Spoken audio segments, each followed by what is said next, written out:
పొదుగారు చెప్పినట్టుగా లోకంలో ఉన్నవాడు కంటే నాలో ఉన్నవాడు మాట నేను చెప్పుకోవచ్చు. లోకంలో ఉండే సాతానుడు గొప్పోడు కాదు, లోకాన్ని సృష్టించిన వాడు, నేను నిర్మించిన వాడు, మరలా త్వరలో రాబోతున్న ఆయన గొప్ప ఆయన పేరు నజరేయుడైన యేసయ్యా.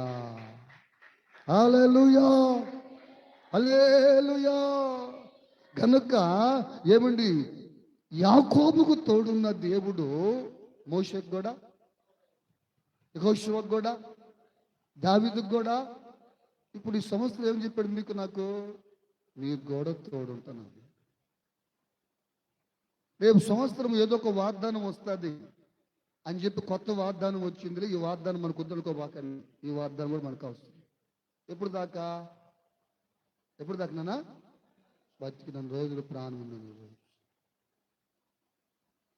ఇప్పుడు మనకు అండగుండే వాళ్ళు మనం విడిచిపెట్టేస్తే మన పరిస్థితి ఎలా ఉంటుంది తెలుసా? మనకు భరోసా ఇచ్చేవాళ్ళు, మనకు అండగుండేవాళ్ళు మనం వదిలిపెడితే మనకు అయోమయంగా అయిపోతుంది.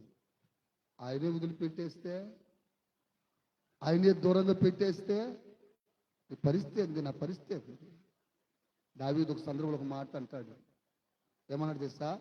ఆయన కోపము ఒక్క నిమిషమే, ఆయన దయ ఆయుష్కాలమంతయు నిలిచెను. హల్లెలూయా, చెప్పండి హల్లెలూయా. ఆయన కోపం అంట ఎన్ని నిమిషాలంట? ఆ ఒక్క నిమిషం ఏముంది అనుకోబాక. ఓ అయినా పెద్దన్న చిన్న అమ్మలారా అక్కలారా, ఆ ఒక్క నిమిషం ఎంతసేపు అంటావు కదా. ఏసే గారు నువ్వు ప్రయాణం చేస్తున్నప్పుడు కన్ను కానట్టు మూసిట అన్నాడు అనుకో, నువ్వు లారీ కింద ఉంటావో ఆటో కింద ఉంటావో, ఆటో వచ్చి నీ పైన ఉంటుందో నాకు తెలియదు, నీకు తెలియదు. అందుకని ఇశ్రాయేలు కాపాడువాడు. బాగానే చెప్పారులే, కమ్మగా చెప్తున్నారు. మాటలైతే బాగా చెప్తారు, చెప్పిన మాటే మనం అనుసరించడం, అంతే. కడేమిలే. ఎవరు చెప్పరు మాటలో? పోసకు ధార్మికుడు చెప్పరా? బోల్డ్ మంది ఉన్నారు. ఆ చెప్పిన మాట ప్రకారం ఉండే వాళ్ళే కావాలంటే వేస్తాయి.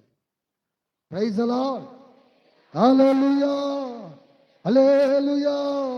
ఇశ్రాయేలు కాపాడువాడు, కులకడు, నిద్రపోడు. అయితే ఏం చేస్తాడండి ఆయన?